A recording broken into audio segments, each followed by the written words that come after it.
You need to unmute, honey. Can you hear me now? Yes, we can.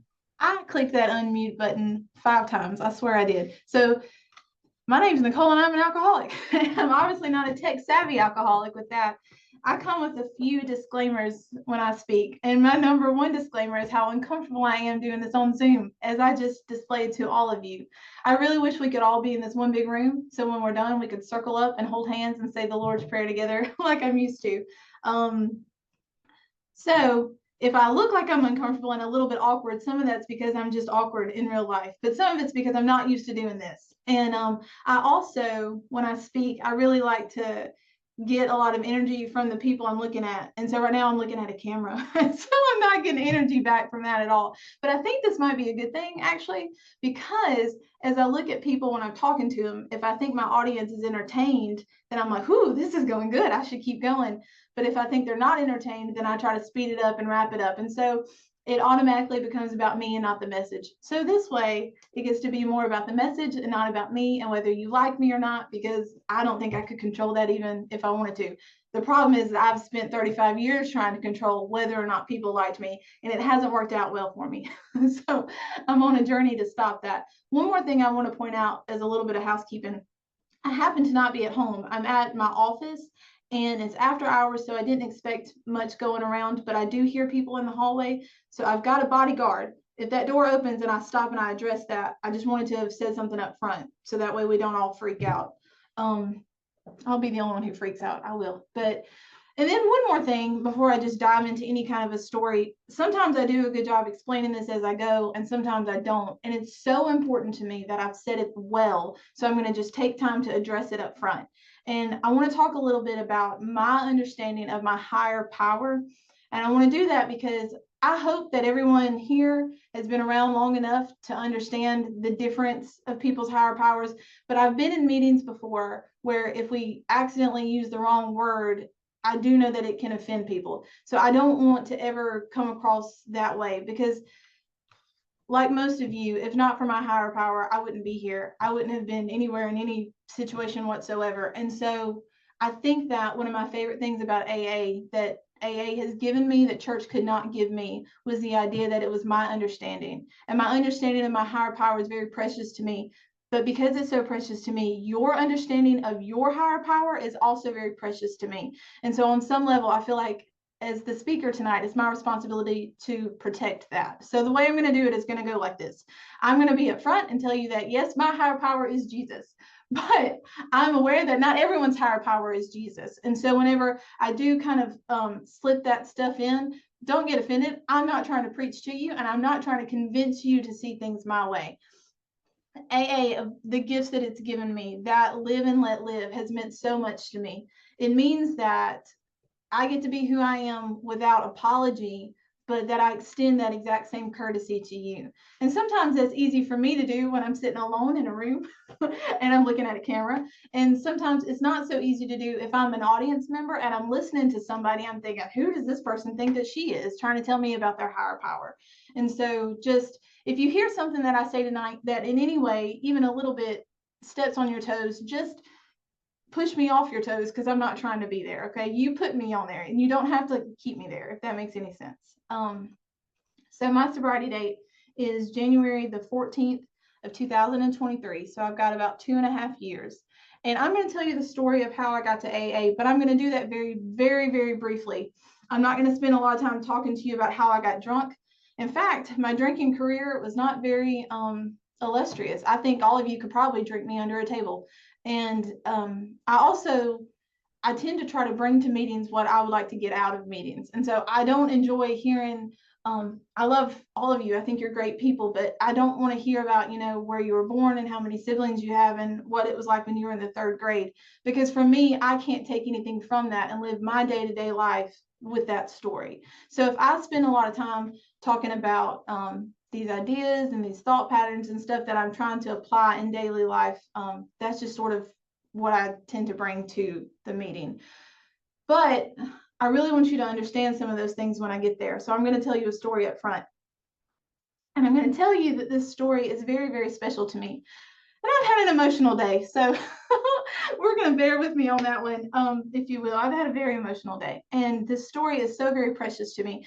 It's precious to me for two reasons. One of them, well, when I tell you the story, you'll understand why it's precious. It's what it is. But this story, before I came to AA, made me very, very special, and it made me very, very different.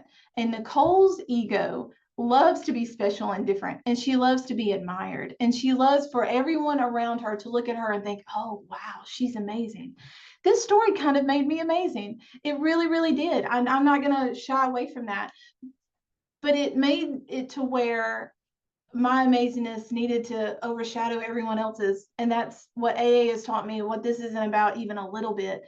And the first few times I shared this story, that's what I thought. I thought everybody would just be in awe of me. And some people kind of were. But as most of you know, because I've heard you say this before, at least one person in every meeting that I speak, they come up to me afterwards and they say, I can relate. I did that too. That happened to me too. And the first time it happened, you would have thought that I felt, ooh, that's great. I have someone I can relate to, but I didn't. I felt broken a little bit. I felt like, oh no. Well, if she has experienced the same thing I've experienced, then the thing that made Nicole special doesn't make her special anymore. And so I had to lose a little bit of who I was. It was a good thing, and it is a good thing in general, but it still kind of breaks my heart every time that I think of it in those terms. So I'm going to share this story, and now you are the keepers of this story, and it is very important to me. So please keep it well once you've received it. I didn't believe I was an alcoholic. I had to be convinced, very, very much convinced. And on a good day, sometimes I have to talk myself into it all over again. I didn't believe I was an alcoholic because of the way that I got here. I did not start drinking at 16 and then drank myself into oblivion for 20 years. I didn't party. I was very lonely and very much a loner as I drank. And in fact, I didn't even drink consistently until I came across a very strong, triggering event. And I'm going to tell you the story of that strong, triggering event now. And after this event happened, that's what pushed me off the rails into my drinking spree, which lasted about a year and a half. And I hate calling it a triggering event, but that's what it was. So I'm going to tell you this story.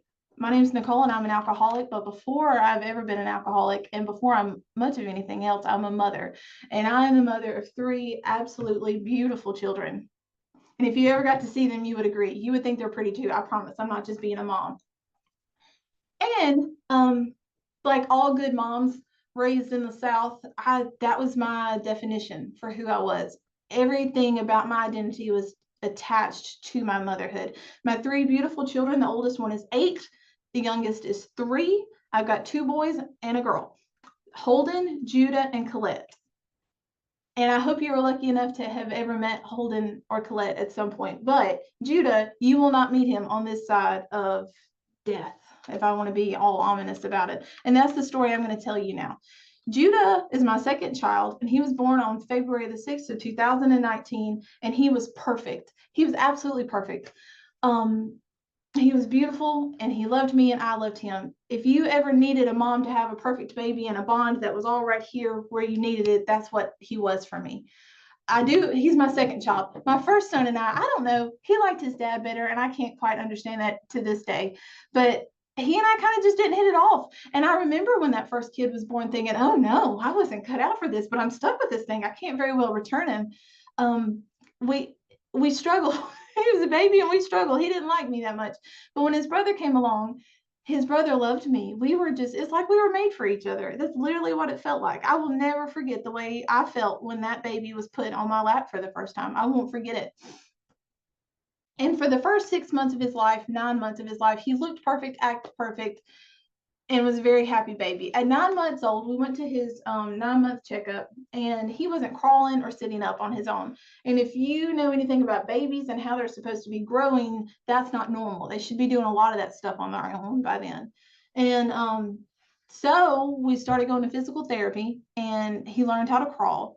But then his physical therapist was like, look, we're seeing some other stuff that's kind of freaking us out a little bit. So how about if we get him to neurology, and let's just get him to do an MRI. Let's let them look at his brain and make sure everything looks okay.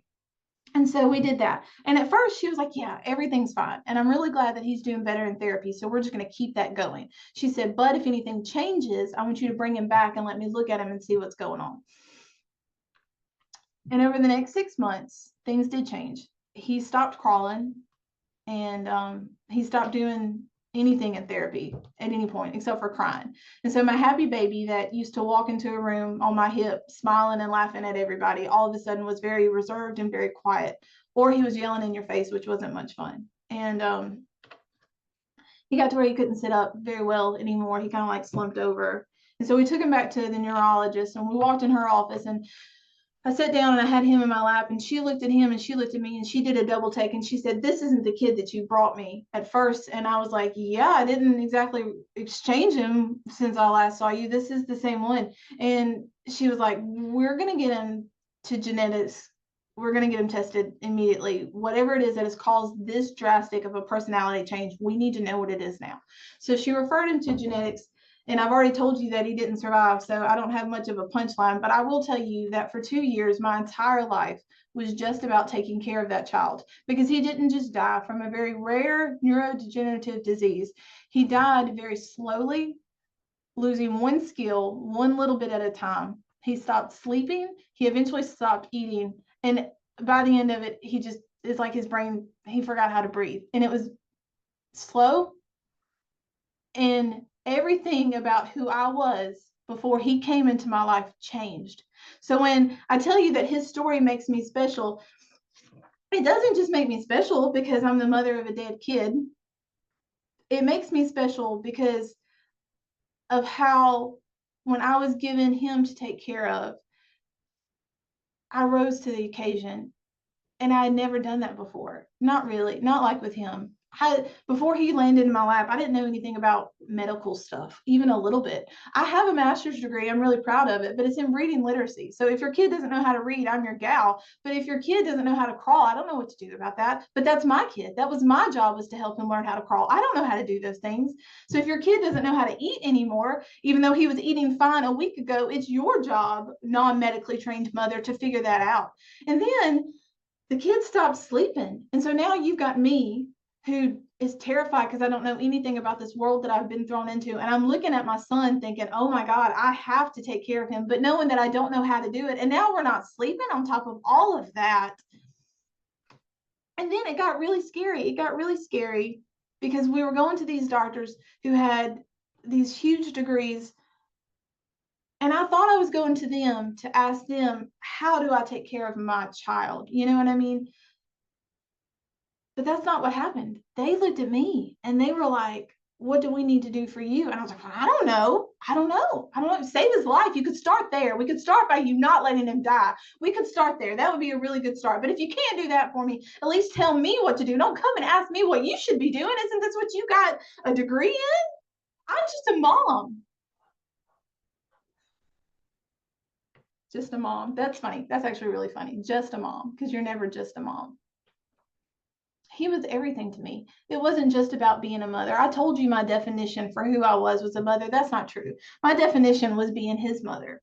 It was being his mother. God love Holden, but it was being his mother. So what happened was he did die. I've already spoiler alerted that for you. He was in my arms, in my house, with a hospice nurse sitting right beside me, who stayed up with me the whole night, even though we'd only known each other for 2 weeks. And I remember his last breath, as well as I remember his first. And I will never forget that moment. It was the most intimate, beautiful moment. And the fact that I was there with him, I was so afraid. We got his diagnosis almost exactly a year before he died. And so if you lose someone you love, that has to suck, okay? But if you have this thing in front of you that it's your job to take care of, and you know that you're not going to succeed because there's no way but death is the end of it, that's terrifying to look at that baby every single day for a year. And I knew that my one job, really, by the end of it, was to help him make that transition, to do it well. I didn't want him to be afraid, and I didn't want him to be in pain. And I didn't think I was going to be able to do that because I didn't know how. So God sent that beautiful hospice nurse our way, and she knew how to do it, and we got through it together. So that's my triggering event. That's my beautiful baby boy, and that's what I call him now. You know, not all the time, but a triggering event, and that's really messed up. That's really messed up.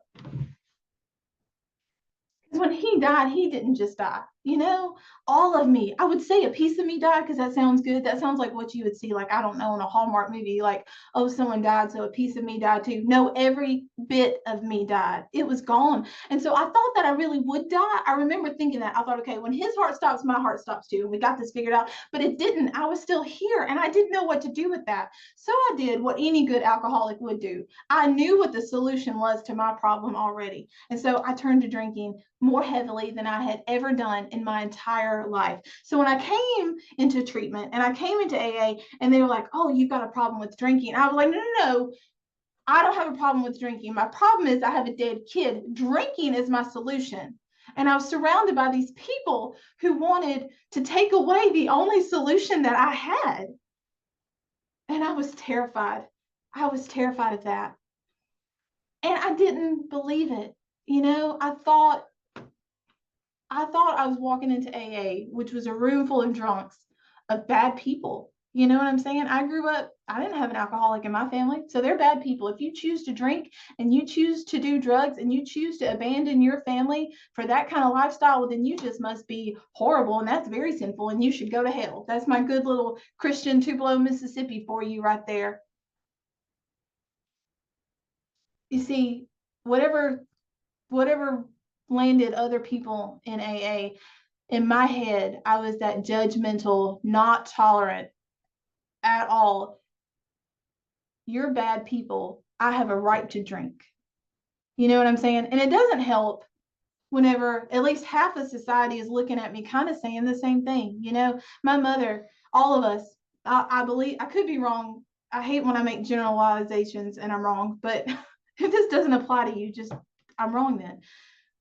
I believe that most of us have that one person, that if it wasn't for that one person, we'd still be out on our ass somewhere, in a ditch or dead or in jail. But we had that one person, and not that one person who always bailed us out of jail necessarily, not that one person who came and picked us up from the ditch that day, but that one person who, no matter what we did, loved us so unconditionally. And my mother is that person. I think we're all good people, but y'all, I'm pretty sure she's an angel. And when my son died, I can't tell you the heartache that she felt, but she struggles with that even today.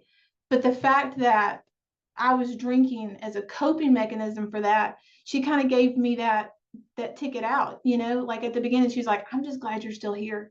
So yeah, if you need to drink every day to do that, go right on ahead. And a lot of other people, just in society to say, I think that the fact that my kid died is pretty messed up. I really do. I think I would feel that way kind of no matter what. But I think to some degree, I think it's so bad because every movie that I've watched or every book that I've read or all the people in my community have always said, you know what the worst thing that could possibly happen is if your kid died. I don't know that I would really experience it as so badly if I hadn't been handed all of that leading up to it, if that makes any sense. It would still suck. I know that it would, but I'm just that influence. And so then the people who are outside of this community not understanding when you get to a point where drinking's, no, it's not okay to take this heart-wrenching thing and just numb it, that's not okay. Because that wasn't living. That was my mom's idea. She was like, Nicole, I'm just glad you're still here. And I thought, well, I think me not being here would be much better than the me that is here. I've in the big book, and I've got a really good friend who comes to one of the meetings I frequent here in Tupelo, and they talk about drinking to drink is to die. And I've always said I tried to die using drinking because I was too afraid to do it myself. So I thought I'll get drunk enough and then I'll have the courage to just take myself out, and then I can go and be with my son and I don't have to worry anymore. So I would always say, to drink is not to die. To drink for me seemed like it was to live somewhere in between living and dying, this little shitty half-life that I will not do again. Y'all, this community, to say that it saved me, yeah, sure. Finally, it saved my life. But when you have someone like I do, and Jay, I know you can relate to this, when you have someone who means so much to you, who's already on the other side of death, then that's not the big, bad, scary anymore. You know what I'm saying? That's not the thing, that I'm running from. Yeah, we're all going to die one day. It's going to happen. And that's not a thing that I'm afraid of or trying to prevent. I don't come here for y'all to save my life. I come here for y'all so I can live this life for us together as a community instead of crawling down the road in a blackout because I can't remember what I was doing. And the next day, someone had to tell me how much I threw up on everybody, how much I was at a party and I tried to sleep with everybody in that room, how I mean, I remember the next day, one time being told you were laying in the middle of the road and we could not get you up. I'm not going to live that way anymore, but I tried to stop living that way by myself and I could not do it. It did not work. It just didn't work. If it would have worked, I would have kept doing it. But that's something the alcoholic mind, and maybe humans in general, I'm not really sure. This is something I'm watching out for. We try something, and this is my big thing with AA, that it's been a big deal to me. If it works, do it.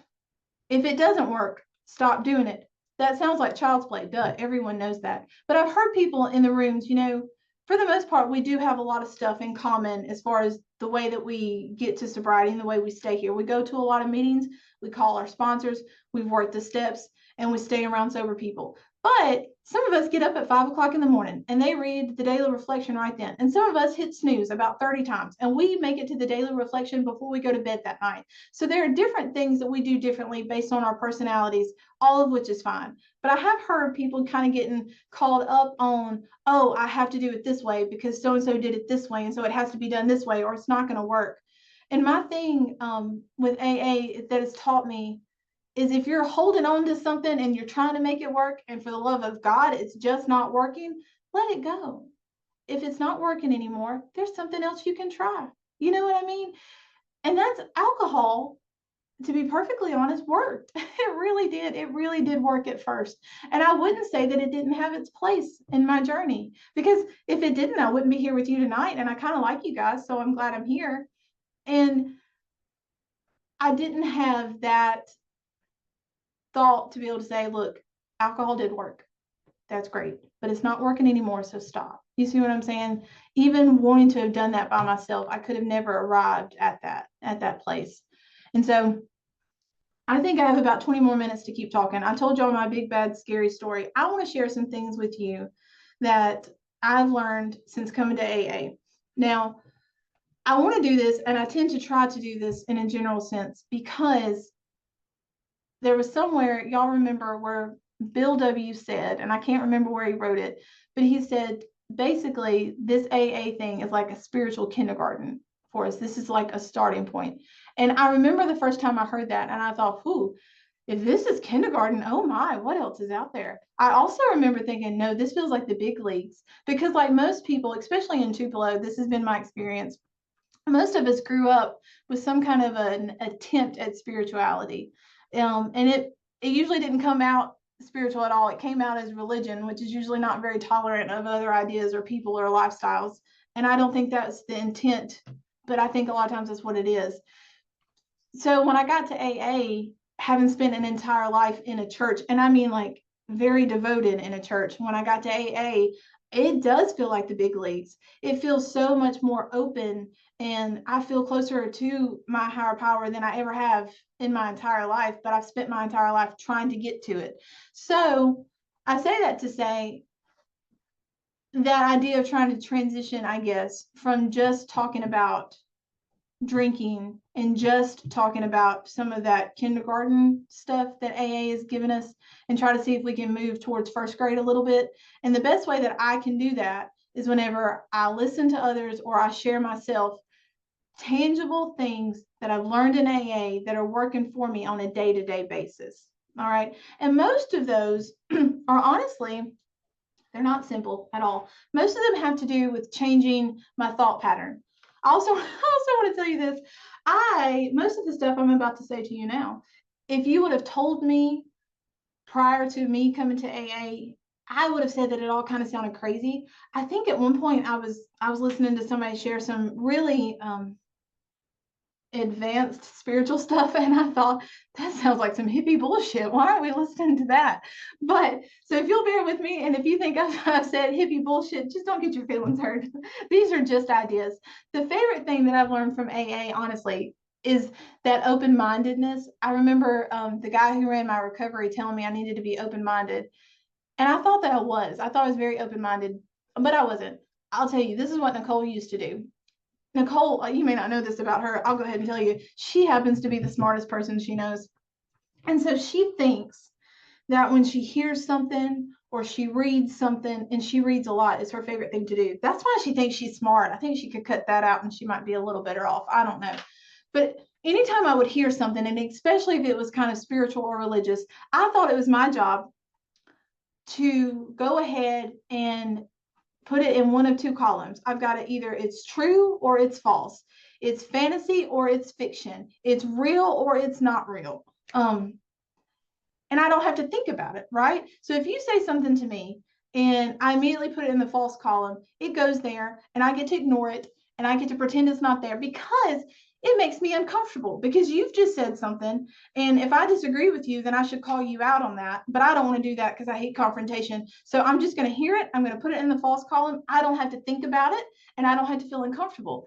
But the same thing goes for if I decided it was true. You said something, it sounded really, really good. I put it in the true column and I've forgotten about it because you said something that was good and I didn't have to think about it anymore. So what AA has taught me is those columns don't exist anymore. That line between truth and false, it got real, real blurry. In fact, now what I do when I hear something, especially if I immediately want to call it hippie bullshit, is I get to sit with it. And I get to, the way that I've heard it said, and I'm going to try to say it back to you the best I can, is if I hear a new concept or a new idea, I like to watch it.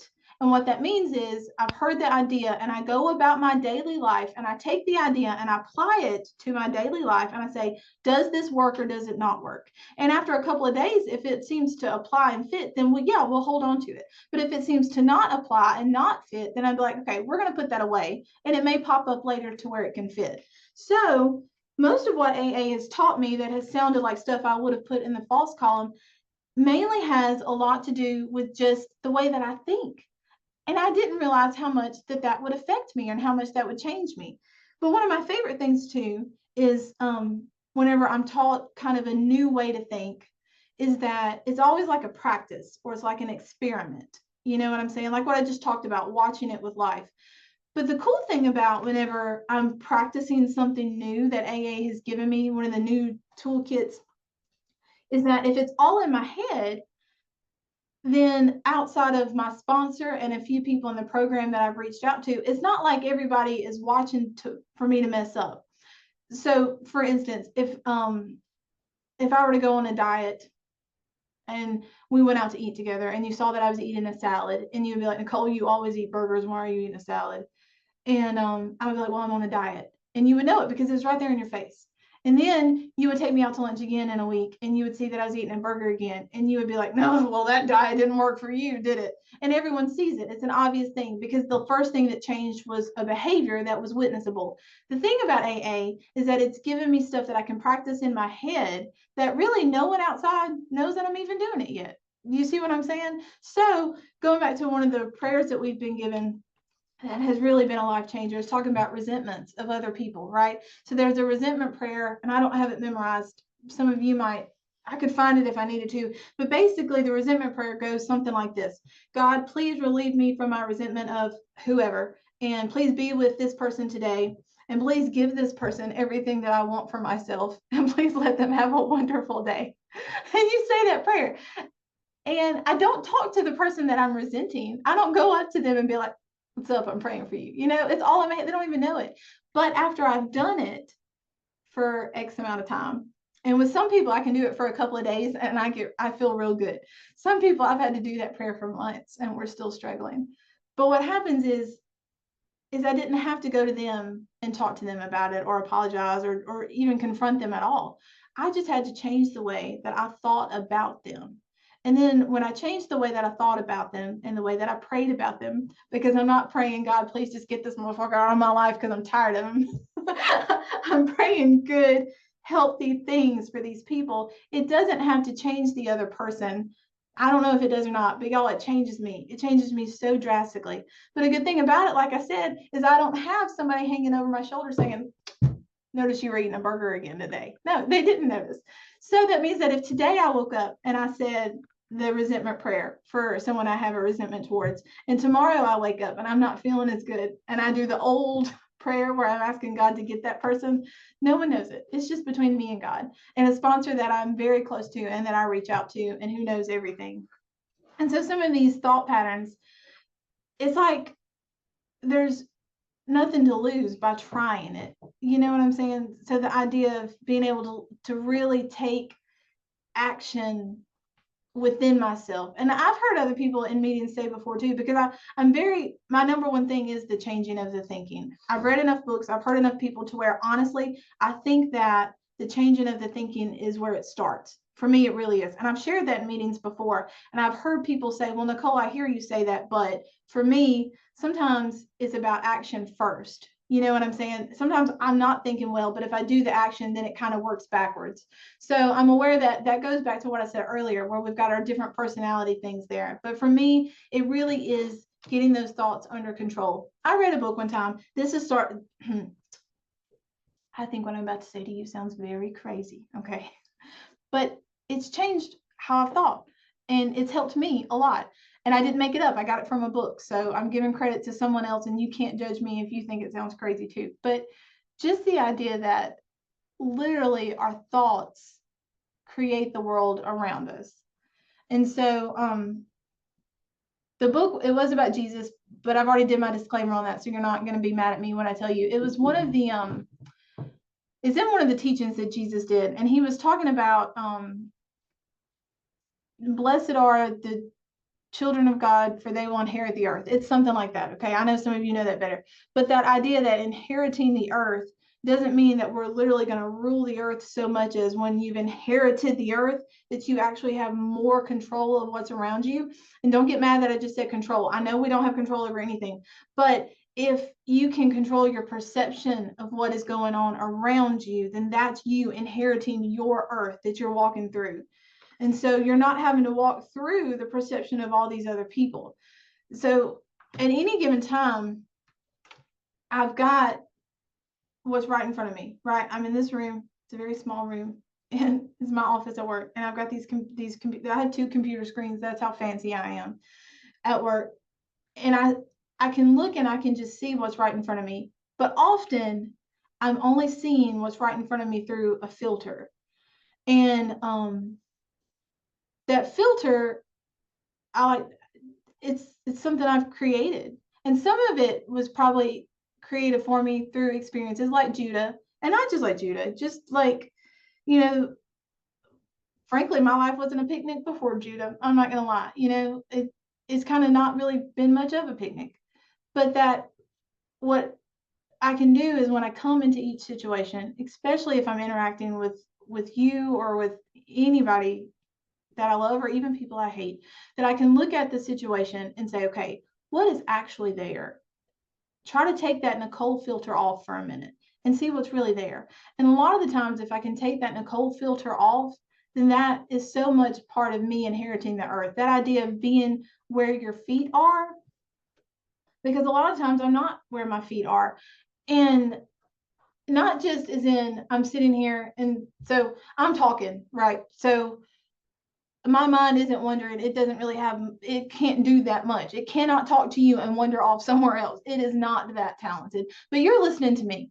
So you could be looking at your screen and you all look real good. I'll go ahead and tell you that. But in the back of your mind, that mind could be going anywhere, right? So that idea of stop letting our minds take us to any other place besides right where we are. And that's not a new concept really, but the idea being that even when I've planted my feet, and I'm right where I'm at, because you're right where you're at, because I just said all that. So you're really listening now, but you're still listening to me through that filter. You see what I'm saying? And maybe it's a positive filter. I think positive filters sound like they're really good ideas, but I think just the idea that I get to connect more closely to the creator of the universe whenever I just see what that creator has put right in front of me, instead of trying to filter what the creator has put in front of me through the Nicole version that I've created.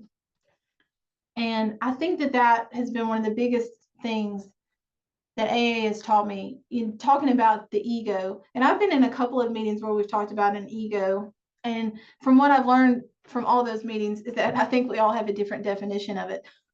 Somebody used it. They said it like an acronym one time, that ego is spelled EGO. And that means that you have edged God out. And I've heard other people explain it like, imagine that you're a person. Sure, we're good with that. I'm a person. But it's like there are kind of two levels to who we are. And so one of those being our ego and one of those being who we really are. And the ego is the person that I've created. And if I could get that person out of the way, then the only thing that's left over is what God created. Is what because I've also heard it said that when God created everything, because that's my perception of my higher power, is the creator. In fact, I kind of hate the word God. I don't use it much if I can get away with it. But that when he, she, it created everything, that it put a piece of itself in everything that it created, right? And so there's a tiny piece of God in me, in you, in every tree, in every frog. I don't know. I like frogs and cats and dogs, all of it. And that might not be true. We don't have to put that in the true column or the false column. There are no columns. We got rid of those earlier. But if I pretend that is definitely true, then that does a couple of things for how I interact with my surroundings. It definitely does something for how I interact with you. You know what I mean? Or just people in general. I like all of you. Right now, our relationship isn't all that complicated, right? I'm talking, you are listening, and this is going really well. We're doing a good job. There are people in my life, though, some that I really, really love, and some that I really struggle to love. And those interactions, the deeper they get, the more complicated they get. But if I can stop, and sometimes I do, and sometimes I don't, and look at that person and say, there's a piece of God in that person. But oh my, there's a piece of God in me too. That means that we're not really different kind of at all. We're just both pieces of the same thing. You know what I'm saying? And that does sound like hippie bullshit, but something that's not, just like a really realistic, tangible thing is that we're all on a earth and we're all created. We're here. So we're all part of one big thing. We've lived, that's not fair to you because I don't know you that well. I have lived my entire life as if I was one individual, single, separate unit, and that everything else that was in my life was there to serve me. I've been the main character of my life for my entire life until I came into AA, and AA told me, no, that's not true, honey. You're beautiful and we really like you a lot, but we're not here for you. We didn't walk into this room just so we could look at you or listen to you. We walked here to get sober. And if you want to get sober with us, that's great, but you're not the center of the universe anymore. And that has changed everything about my relationships, obviously, especially with my significant other. Like I grew up in the United States of America in the 2000s, whatever. And we watched a lot of Disney movies in which somebody told us that we were Disney princesses and that the whole purpose of the rest of the world was to treat us like we were Disney princesses, especially that prince. Oh, dear God. If he thinks he has any other agendas on his lifetime other than to take care of me, then he is wrong. And that beautiful mother of mine that I mentioned earlier, who's my biggest fan, she feeds into that too. She's like, oh, well, he should just be there to take care of you. And I'm not going to live that way anymore. I don't know. If you want to think that my fella should be there just to take care of me, you can think that, but I'm not going to live like that anymore.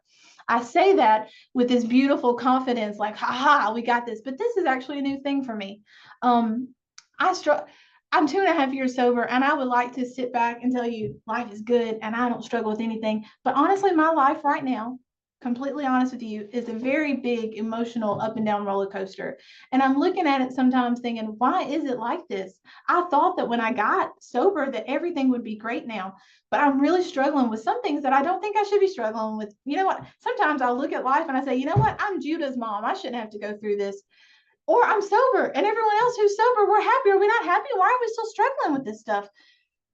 But I was in a meeting the other day and I shared this. When you're in meetings and you're sharing, if you're struggling with something, please don't keep your mouth shut. It helps you to share, but it helps everyone else in that room to share. And then we get to know each other better.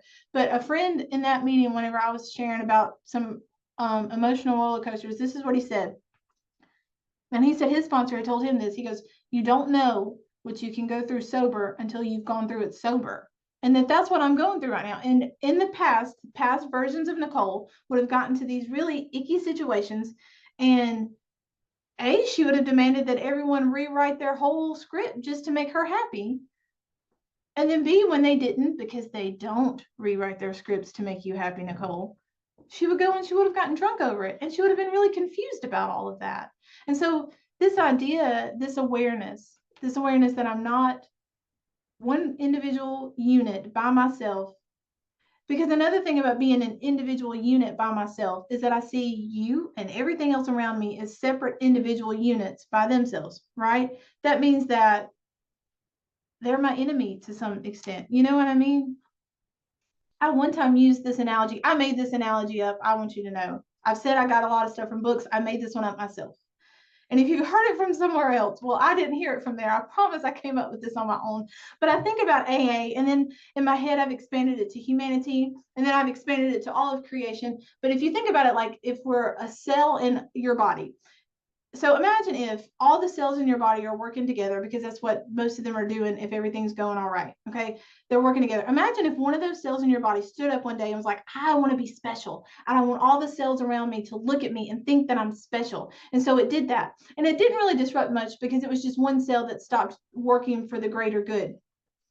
Well, then all the other cells think, no, I want to be admired too. So I'm going to do something unique to make me stand out. And now every cell in your body is doing something unique for itself to stand out. So that way it can be noticed. And now you're going to die because you only get to live if your cells work together. That's what we're like, not just as AA, not just as a humanity, but as creation in general. And so if I stand up and I demand that all of you look at me and see how amazing I am, then I can't do anything to help the creation itself along at all. But I was so caught up in that narcissistic, ego-centered self that I could have never seen that before. I also want to tell you this, and Jay, I'm going to say this last bit, and then I'm going to go ahead and bow out because otherwise I would go all night. I said that cell analogy that I just shared with you, I really like it a lot. It rings true for me. Just honestly, it does. It keeps me in perspective. I shared it at a meeting one time, though, and no one said anything to me about it. But about a week after I shared that, I read for the first time in my life George Orwell's 1984. And I was like, oh God, if you haven't read it, you're not going to get what I'm saying now. But I thought, oh no, this sounds like what I was saying in AA when I was saying we should all just kind of give up our individual identities and work together. So I had to reframe it. I was like, no, okay, 5 minutes. 5 minutes. Yes, sir. I was like, no, obviously in George Orwell's thing, it didn't work out because there was one person above everyone else forcing them to conform, right? So what I'm suggesting is that we all separately decide that AA, life, all of this, whatever it is that we're in, creation, can only work if we as individuals decide that we support the greater good over our own individual needs. And guys, that's powerful. And I would have never, ever even considered that had I not come to AA. Guys, you saved my life. You absolutely saved my life from crawling down a road, throwing up, not knowing what I was doing. Y'all, I'm the survivor of losing my child. And I will tell you that even though it's an emotional roller coaster, I've never been happier than I've in my entire life. And that's kind of crazy. That's bizarre. So anytime someone wants to say that AA doesn't work or that, I don't know, y'all are just crazy, I'll say, yeah, maybe we are crazy, but AA does work. And I'm going to keep showing up every single day. And I really appreciate y'all being here to listen to me today. My name's Nicole and I'm an alcoholic. Thank you. Yay. Oh my God. I love you so much, honey. Everybody join me. Jazz hands, emojis. Thank you, Nicole. Wow. So grateful to have you here. And let's see, let's open the chat. Okay, it's open. So if anybody wants to send a message to Nicole, you can. And we're going to drop the daily ponderables and the seventh tradition information in the chat again. That information is there if you wanted to act on that. And whoops.